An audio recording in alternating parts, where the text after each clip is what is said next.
50वटा खाना लग्दाखेरि हजुरको त्यहाँ चाहिँ 70 जना चाहिँ एकैचोटि चाहिँ त्यो अब 3 दिनदेखि नखानु भएको छ हैन। भारतको साथीहरू कसो जहाँ खाना नपाएर अब हामी सुसाइडै गरौँ कि भनेको जस्तो के त्यो अवस्थामा मान्छेहरू पुगेको हामीले देख्यौँ। 200 भन्दा बढी पत्रकार साथीहरू लाभान्वित हुनु भएको छ। करिब आज हाम्रो सामान्य अब यहाँ 100 बोरामा हाम्रो करिब 24 बोरा जति बाँकी छ। त्यसमा चाहिँ आज सबै साथीहरूलाई हामीले सहयोग गरेर अनि यसरी चाहिँ वितरण गर्दैछौँ र अन्य सेवाहरू पनि धेरै छ। जसरी हेममाया फाउन्डेसनबाट हामीलाई चाहिँ चेपाङ बस्ती हाम्रो मकनपुरमा पनि हामीले 200 घर परिवारलाई अस्ति म आफै गएर बाँडेँ। हामीले करिब अब हेममाया फाउन्डेसनले त 7वटै प्रदेशमा उहाँले 1800 बोरा चामल बाँड्नुभयो। कलाकारदेखि लिएर अब त्यो पीडितहरू विभिन्न अब 7वटै प्रदेशमा विभिन्न किसिमको समुदायहरूलाई त्यसै गरेर हामीले पनि करिब 3500 देखि 4000 परिवारलाई हामीले पनि प्रत्यक्ष रूपमा घरधुरीले 3500 देखि 4000 घरधुरीले हामीले पनि नेपाल सहकारी पार्टीले सामूहिक रूपमा 7वटै प्रदेशमा हामीले पनि बाँडिसक्यौँ। 64 दिन भयो सुरुवात भएको छ। यो करिब हाम्रो आज ठ्याक्कै 64 दिन भयो र विशेष गरेर हामीले चाहिँ यो पकाएको खाना बाँड्थ्यौँ।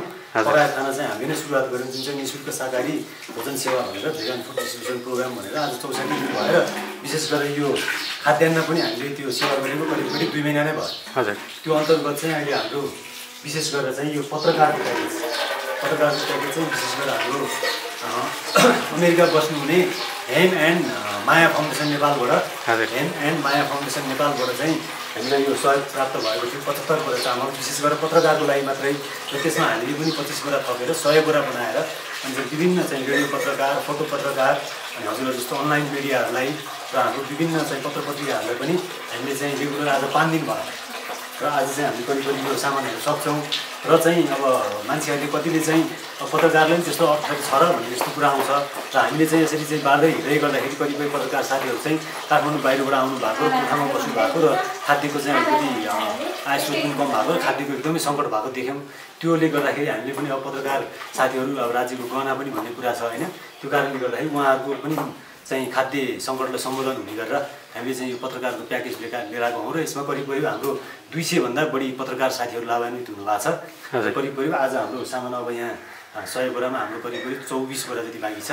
त्यसमा चाहिँ आज सबै साथीहरूलाई हामीले सहयोग गरेर अनि यसरी चाहिँ वितरण गर्दैछौँ र अन्य सेवाहरू पनि धेरै छ। जसरी हेममाया फाउन्डेसनबाट हामीलाई चाहिँ चेपाङ बस्ती हाम्रो मकनपुरमा पनि हामीले 200 घर परिवारलाई अस्ति म आफै गएर बाँडेँ। त्यसपछि हामीले 520 घरधुरीलाई सिराको डुम, चमार, मुस्लिम बस्ती त्यसै गरेर हाम्रो चाहिँ मुसहर बस्तीहरूमा पनि हामीले बाँडेर आयौँ।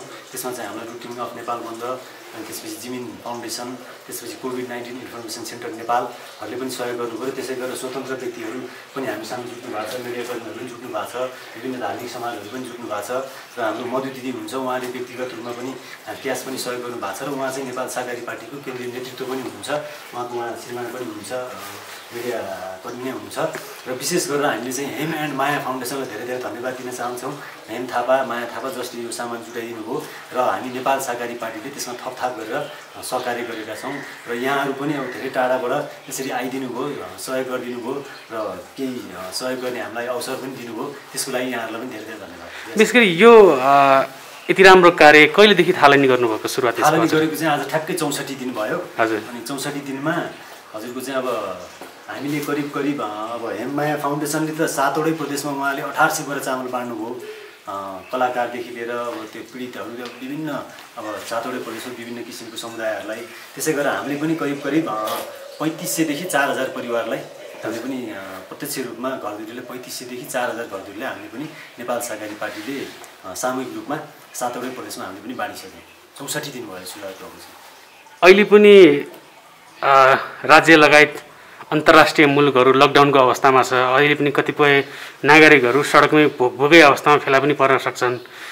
त्यही माथि भनौँ न अहिले सरकारले विभिन्न एमसिसी लगायतका मुद्दाहरू पारित गर्ने पक्षमा चलिरहेको छ।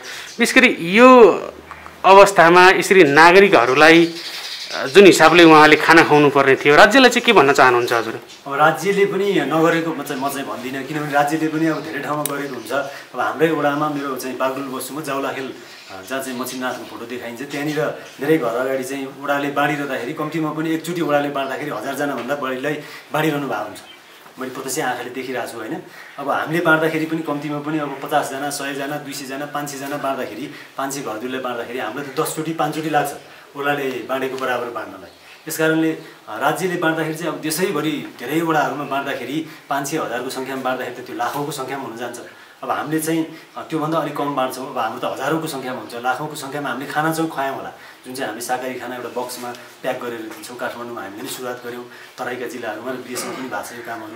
अब त्यसरी चाहिँ खानाको रूपमा चाहिँ हामीले लाखौँकै सेवा गऱ्यौँ, प्याकेटमा खाना चाहिँ होइन, त्यो चुलो नभएकाहरूलाई। तर चुलो भएर पनि यो खाद्यान्न नभएको साथीहरूलाई चाहिँ हामीले हजारौँको सङ्ख्यामा हामीले सेवा गऱ्यौँ। तर सरकारलाई चाहिँ सरकार नपुगेको ठाउँमा, अब सरकार पनि हामी जस्तै मानवहरूकै समुदाय हो, त्यसर्थ सरकार नपुगेको ठाउँमा चाहिँ, सरकारको दृष्टि नपुगेको ठाउँमा चाहिँ हाम्रो कतैबाट खबर आएर दृष्टि पुग्यो भने त्यो ठाउँमा चाहिँ हामीले उहाँहरूसँग सहकार्य गरेकै हो। सरकारहरूसँग एकदुवार नीति अन्तर्गत र मानवीय संवेदनाको दुईटै हिसाबमा हामी अगाडि बढिरहेको छौँ। तपाईँले भनेअनुसार 64 दिनदेखि तपाईँले यसरी बाँड्दै आउनुभएको छ, खाना पनि खुवाउनु भयो, यसरी पत्रकार लगायत अन्य व्यक्तिहरूलाई यसरी चामल पनि वितरण गर्नुभएको छ। तपाईँको आँखाले देख्न भ्याएका ती दुःख पीडाहरूलाई अलिकति सेयर गरिदिनु न। अब सबैभन्दा पहिला मलाई दुःख लागेको, सबभन्दा सुरुवातकै दिन चाहिँ हामीले पशुपतिनाथबाट सुरु गरेका थियौँ। हाम्रो देश अब पशुपतिनाथको देश पनि भनेर पशुपतिनाथबाट सुरु गर्दाखेरि त्यहाँ चाहिँ 70 जना भारतीय साथीहरू चाहिँ लकडाउनमा पर्नु भएको थियो। अनि लकडाउनमा पर्दाखेरि त्यहाँका भारतीय साथीहरूलाई चाहिँ हामीले सुरुमा 50वटा खाना लग्यौँ। 50वटा खानाबाट हामीले निःशुल्क शाकाहारी भोजन सेवा भनेर भेगान फुड डिस्ट्रिब्युसन प्रोग्राम भनेर हामीले 50वटा नेपाल शाकाहारी पार्टीले 50वटा खाना लगाएका थियौँ। त्यसमा चाहिँ हामीलाई सहायता गर्ने हाम्रो भेज भोइस फाउन्डेसन, त्यसपछि सिया भेगान लगायत धेरै साथीहरू हुनुहुन्थ्यो। 50वटा खाना लग्दाखेरि हजुरको त्यहाँ चाहिँ 70 जना चाहिँ एकैचोटि चाहिँ त्यो अब 3 दिनदेखि नखानु भएको रहेछ होइन। भारतको साथीहरू कसरी त्यहाँ अब कोही सबै लकडाउनमा कोही निस्केको पनि थिएन, सुरुमा हामी निस्क्यौँ। अनि त्यसपछि निस्किनुपर्छ भने पनि अब सरकारले पनि कडाइ गरिरहेको बेला हामी चाहिँ बाध्य अब एउटा चाहिँ जसरी निस्किनुपर्छ भनेर त्यसरी निस्क्यौँ। त्यो बेला चाहिँ उहाँहरूको चाहिँ त्यो रोदन देखेर, छटपट्टि देखेर बच्चाहरू त्यहाँ चाहिँ एउटा जात्रा जस्तो त्यो रोडिपिङहरू राख्ने खालको जात्राहरू पनि चल्दै रहेछ। त्यो अब चलेन लकडाउनले गर्दा, त्यहाँ चाहिँ धेरै नै त्यो अवस्था देख्यो, कोही रुनी कोही कराउने, त्यहाँदेखि त्यो खाना लुटालुट भयो। लुटालुट भएपछि भोलिपल्टदेखि चाहिँ हामीले 200वटा बनायौँ त्यसरी चाहिँ। अनि निरन्तर त्यो एउटा चाहिँ घटना एकदमै हृदय विदारक थियो र यस्तो घटनाहरू धेरै छ। अब यो हजुरको अब कहिले औषधि नहुने, कसैलाई चाहिँ ग्यास किन्न अब 500 रुपियाँ छ, अर्को 1000 नहुने, सेरलेक किन्नलाई नै बच्चालाई चाहिँ सेरलेक किन्न नै पैसा छैन। साटोघाटमा एउटा त्यस्तो केस पनि भेट्यो होइन, सेरलेक किन्नै पैसा छैन होइन, बच्चा रोइरहेछ, अब त्यो औषधिको त कुरै छोडिदिनुहोस्। त्यस्तो खालको धेरै घटनाहरू छ। यही परिस्थितिमा देश गुज्रिरहेको अवस्थामा आम नेपाली जनमानसहरू तपाईँले सहयोग गरिराख्नुभएका व्यक्तिहरूलाई के भन्न चाहनुहुन्छ, आमलाई के आग्रह गर्न चाहनुहुन्छ? अब एकमुष्ट रूपमा जसले अब सुरुवातमा त हामी आफैले सहयोग गरियो, आफ्नै खल्तीबाट पनि झिक्यो। अब साथीहरू हाम्रो मधु दिदी लगायत साथीहरूले पनि, रिताजीहरूले पनि सहयोग गर्नुभयो। त्यसपछि हाम्रो सम्पूर्ण नेपाल सहकारी पार्टीको साथीहरूले पनि सहयोग गर्नुभयो। अहिले चाहिँ जसरी हेमायन माया फाउन्डेसनले अहिले हामीलाई जुन चामलहरू सहयोग गर्नु भएको छ, त्यसै गरेर विभिन्न संस्थाहरूले, अब मैले सबै संस्थाको चाहिँ एकमुष्ट सबैको नाम लिन त मैले भ्याइनँ र पनि उहाँहरू सम्पूर्णलाई एकमुष्ट रूपमा मैले धन्यवाद दिन चाहन्छु। संस्थागत सहयोग गर्नुभयो, कसैले व्यक्तिगत सहयोग गर्नुभयो, त्यसै गरेर सञ्चारकर्मी साथीहरूले पनि हजुरहरूले जस्तै हाम्रो चाहिँ प्रचार प्रसार गरेर पनि धेरै ठाउँमा सकारात्मक प्रचार प्रसार गरिदिनु भयो। त्यो कारणले पनि धेरै हामीले नचिनेको साथीहरूले पनि हामीले चाहिँ केही सहयोगहरू आर्थिक रूपमा पनि, कसैले चामल दिने, कसैले चाहिँ एक दिनको खाना भोजन दिने, त्यस्तो खालको सहयोग पनि सम्पूर्ण समाजबाट हामीलाई भइ नै रहेको छ। जस्तै भोकै बसेका नागरिकहरू अहिले पनि चामल नपाएर घरमा भनौँ न चुलो नबलेका नागरिकहरूलाई तपाईँले अझै पनि सहयोग गर्न चाहनुहुन्छ, उहाँहरूलाई आफूसम्मै डाइरेक्ट कन्ट्याक्ट गर्नको लागि कसरी आह्वान गर्न चाहनुहुन्छ? त्यसको लागि चाहिँ हाम्रो नेपाल सहकारी पार्टीको म चाहिँ अब सेवक भन्छु, म आफैलाई अब अध्यक्षता गरिरहेको छु अहिले। त्यसमा चाहिँ अब हाम्रो प्रदेश संयोजक पनि हुनुहुन्छ, त्यसपछि हाम्रो केन्द्रीय नेतृत्व पनि हुनुहुन्छ। उहाँहरू जसले हामीलाई सहयोग गर्नुभयो एकमुष्ट रूपमा उहाँहरूलाई धन्यवाद सहित। अब जसले हामीलाई सहयोग गर्न चाहिरहनु भएको छ उहाँहरूले चाहिँ मेरो व्यक्तिगत नम्बर चाहिँ 9841571021 हो र मेरो ई-सेवा आइडी पनि 9841571021, मेरो मोबाइल नम्बर र ई-सेवा आइडी एउटै नै हो। त्यसबाट पनि हामीले सेवा गर्न सकिन्छ भने र हाम्रा साथीहरू विभिन्न नेपाल सहकारी पार्टीका पेजमा गएर त्यहाँ विभिन्न साथीहरू हुन्छ, उहाँहरूलाई पनि सम्पर्क गर्न सक्नुहुन्छ। नेपाल सहकारी पार्टीको एउटा अफिसियल पेज छ, त्यसमा पनि गएर हजुरहरूले सम्पर्क गर्न सक्नुहुन्छ र हजुरहरूले चाहिँ अब आवश्यकता अनुसार अब हजुरको अब सञ्चार माध्यमबाट पनि हजुरहरूको समन्वयमा पनि हजुरहरूलाई कन्ट्याक्ट गरेर पनि त्यसरी पनि कन्ट्याक्ट गर्न सकिन्छ। जानकारी गराइदिनु भयो, यति राम्रो काम गर्नुभएको छ, हजुरको टिमलाई धेरै धेरै धन्यवाद दिन चाहन्छु हाम्रो तर्फबाट। हुन्छ, हजुरको सम्पूर्ण मिडियाकर्मीहरूलाई, राईबार लगायत हाम्रो सम्पूर्ण मिडियाकर्मीहरूलाई धेरै धेरै धन्यवाद। हजुरहरू पनि टाढा टाढाबाट आएर यो थोरै हामी धेरै त दिन सकेनौँ, इच्छा त धेरै दिने थियो र पनि अब ह्यान्डम्यान माया फाउन्डेसन हामी नेपाल सहकारी पार्टी सहकार्य गरेर जुन चाहिँ हजुरहरू पनि टाढा टाढाबाट यसलाई स्वीकार गरिदिनु भयो त्यसको लागि धेरै धेरै धन्यवाद र ह्यान्डम्यान माया फाउन्डेसनलाई पनि म व्यक्तिगत तर्फबाट हाम्रो पार्टीको सम्पूर्ण साथीहरूको तर्फबाट धन्यवाद दिन चाहन्छु र विशेष गरेर मिडियाकर्मी यहाँहरू जस्तो साथीहरूलाई पनि जसले चाहिँ सकारात्मक समाचारहरू प्रचार प्रसार गरिरहनु भएको छ, खोजमूलक पत्रकार बाँड्ने काम त्यो क्रममा चाहिँ अब कतिहरूलाई अब खाना त हामीले चुलो नहुनेहरू, सडक पेटीमा बस्नेहरू, जोगी यस्तो माग्नेहरू विभिन्न हुन्छ, उहाँहरूलाई पकाएको खाना सुरुमा त्यो बाँड्यौँ अनि त्यसपछि अब हस्पिटलमा कुर्ने मानिसहरू, बाटोमा अलपत्र परेको मानिसहरू त्यस्तोहरूलाई पनि हामीले खाना बाँड्ने क्रममा कति मान्छेहरूलाई चाहिँ अब तपाईँले यहाँ पकाएर खाना बाँड्नु भएको छ, हाम्रो घरमा हामी पुरै परिवार बेलुका पनि भोकै बस्नुपर्छ यस्तो भन्ने हामीले सुन्यौँ र हामीले यस्तो आवश्यकताले गर्दा हामीले धेरै थोरै राहत पनि बाँड्न थाल्यौँ। अनि त्यो राहत बाँड्ने क्रममा अब कतिपय मानिसहरू दयालु पनि हुनुहुन्छ नि त संसारमा, अनि उहाँहरूले पनि ल हाम्रो तर्फबाट पनि यसो केही हामीले सकेको सहयोग गरिदिन्छु भनेर हामीलाई अझै हौसला दिनुभयो। अनि अहिले अब म के भन्छु भने हामीले चाहिँ यो भिजिट गर्ने क्रममा यस्तो घर देख्यौँ जहाँ खाना नपाएर अब हामी सुसाइडै गरौँ कि भनेको जस्तो क्या त्यो अवस्थामा मान्छेहरू पुगेको हामीले देख्यौँ। अब विभिन्न यो हेर्दै गर्नुहुनेलाई पनि म के भन्छु भने उहाँहरूलाई आफ्नो लागि त सबै बाँच्छन् होइन, कति अब धनीहरूलाई त अहिले लकडाउनमा पनि आनन्दले मिठो मसिनो खाएर के परिकार बनाएर उहाँहरूले फेसबुकमा युट्युबमा विभिन्न उसमा पनि राख्नु भएको छ। त्यस्तो गर्नु साथु आफू नर्मल खाना खानुहोस् र आफूले सक्नुहुन्न भने पनि जसले सक्छ हामीलाई पर्दैन, अरू विभिन्न सङ्घ संस्थाले पनि राहतहरू वितरण गरिरहनु भएको छ। उहाँहरू मार्फत थोरै भए पनि सहयोग गर्न सक्नुहुन्छ उहाँहरूले पनि। अनि अब घुम्ने क्रममा देखिन्छ नि त मान्छेको अवस्था कस्तो भइरहेछ त्यो हामीले देखेको छौँ। हालसम्म कति परिवारलाई बाँड्नुभयो यहाँले? हामीले जस्तो अब त्यो खाना खुवाउने भन्ने सडकमा त नेपाल सहकारी पार्टीले लाखौँ जनालाई त्यो खुवाइसकेको छ होइन। अब यो राहत बाँड्ने चाहिँ अब भनौँ न धेरै मान्छेहरू 150 यस्तो मान्छे जम्मा गरेर त्यसरी बाँडिन्छ। त्यसरी अब मेन 2-3 जना हामीले जस्तो हाम्रो राधेश्याम खड्काज्यू उहाँहरूले चाहिँ त्यस्तो किसिमले आयोजना गर्नुहुन्छ र हामी धेरै कार्यकर्ताहरू छौँ, हामीले 3 जना 4 जना 5 जना उहाँहरूले भनेपछि घरमै पुर्याइदिइराखेको छौँ। कसैले पनि हामीलाई फोन आयो कि हाम्रो जस्तो नेपाल एउटा आर्थिक तपाईँको सङ्कटमै परेको अवस्थामा हरेकको अहिले चुलो बाल्ने होइन, जसलाई जो भोको छ। एउटा कुरो के भन्यो भने हामी रोगले भन्दा नि यहाँ अहिलेको नेपाली जनता भोकले मर्ने अवस्था आइसक्यो होइन।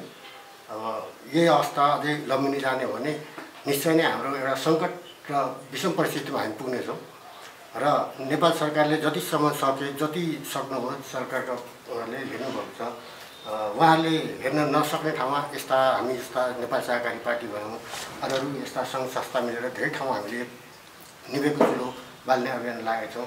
र यसमा अरू केही नभनौँ, जो सहयोगदाताहरू हुन्छ जसले सहयोग गर्न चाहनुहुन्छ केवल उहाँहरूलाई के भन्नु यो बेलामा यो बेलामा एकदम विषम परिस्थिति परेछ, एकदम आफ्नो हृदय खोलेर सहयोग गरिदिनु होला। किनभने तपाईँको सानो सहयोगले नै कसैको चुलो बन्ने हो, कसैको घरमा चाहिँ भोको सुत्नुपर्ने जुन बाध्यता छ त्यसबाट मुक्ति पाउनुपर्ने हो। अहिले हामीले के भने सरकारले यो गर्न सरकार आलोचना गर्नपट्टि नलागौँ, किनभने आलोचना गर्ने टाइम पछि छ हामीलाई होइन। त्यसको कुनै अहिले जस्तो अहिले हाम्रो राजनीतिक धेरै उथलपुथल भइरहेको छ बिचमा, त्यसपट्टि ध्यान नदिउँ। किनभने त्यो भने एउटा राजनीतिक पार्ट हो। कोही पनि राजनीतिक गर्ने व्यक्तिहरू भोको सुत्नु परेको छैन। सुत्नु परे त केवल नेपाली जसको घरमा चाहिँ चुलो बनाएको छैन, त्यो जसको जो आर्थिक एकदम विपन्न परिवार छ त्यो भोको सुत्नु परेको छ। त्यही भएर हामी अहिले नेताले के गर्यो, यसले के गर्यो, पार्टीले के गर्यो, त्यसले के गर्यो भन्दा पनि को भोको छ र कसको घरमा चुलो बनाएको छैन र को दाता छ त्यसलाई त्यो बिचमा समन्वय गरेर त्यसरी राहतहरू लिएर जाउँ र निभेका चुलोहरूलाई बाल्नपट्टि अग्रसर हौँ। पछि हाम्रो यो लकडाउन खुल्ला, त्यसपछि हामी अब राज्यले के गर्यो यो के गर्यो त्यसको मूल्याङ्कन पछि हुन्छ। तर अहिले हामीले को भोको छ र कसको घरमा चुलो निल्नु लागेको छ, को घाइते छ। भनाइ र गराइ दुई पक्ष छ। यदि भनाइ पनि यदि उद्घाटन नगर्ने हो भने सुभावनालाई हामीले प्रसारितै नगर्ने हो भने मान्छेमा फेरि सुमतिको जाग्नेको अवसर पनि पाउँदैन। त्यसकारण प्रवचन, राम्रो शिक्षा, उपदेश भनेको कुरा आवश्यक छ, तर प्र्याक्टिकली रूपमा हामीले फिल्डमा गएर गर्ने सेवा पनि आवश्यक छ। जुन सेवामा अहिले मानव सेवा आश्रम जस्तो संस्थाहरू, नवजीवन जस्तो संस्थाहरू, मानव कल्याण समाज जस्तो संस्थाहरूले यही हाम्रो सहकारी पार्टीको रूपमा हाम्रो राधेश्यामजीहरूले गरिरहनु भएको सेवा, समग्र रूपमा जति पनि टिमहरू हुनुहुन्छ उहाँहरूले त्यो भनेको कुरालाई व्यवहारिक रूपमा प्र्याक्टिकल रूपमा गरेको अभ्यास भन्ने मैले सम्झेको छु। त्यसकारण अब कसैले अभिव्यक्ति गर्छ, विचार व्यक्त गर्छ भने विचार गर्नु नै व्यर्थ हो, काम पो गर्नुपर्छ भन्ने कुरा जसले जोड दिनुहुन्छ हो। काम पनि गर्नुपर्छ तर विचार पनि अभिव्यक्ति गर्नुपर्छ। विचारै पैदा भएन, विचारै पोखिएन भने त मान्छेले सुधार्ने उपाय कसरी त? त्यसकारण जीवन गुजार्ने र सुधार्ने दुई पक्ष छ। हामी गुजार्ने पक्षमा एकाङ्की भयौँ भने सुधार्ने पक्षमा अगाडि आउन सक्दैनौँ। त्यसर्थ गुजारको साथसाथ सुधार हुनुपर्छ हाम्रो जीवनमा। त्यो सुधारको लागि राम्रा विचार पनि अत्यन्त आवश्यकता छ। वास्तवमा भनिन्छ सेवा नै धर्म हो। जुन सेवा हजुरले निभाइरहनु भएको छ, हजुरको टिमले गरिराख्नु भएको छ, हजुरहरूलाई शुभकामना सँगसँगै आम जनमानसलाई हेरिराख्नु भएका दर्शकबिनहरूलाई के भन्न चाहनुहुन्छ? आम जनमानसलाई म यही भन्न चाहन्छु कि सेवा गर्ने हात पवित्र हुन्छन्। ओठ गीत गाउने, भजन गाउने ओठभन्दा हात सेवा गर्ने हात पवित्र हुन्छ भन्ने भनाइ नै चल्दै आएको छ त। त्यस कारणले गर्दाखेरि आम मानिसहरूलाई म भन्न चाहन्छु हामी आफ्नो मात्र जिउनेपट्टि एकाङ्की जीवनमा मात्र सीमित नरहौँ।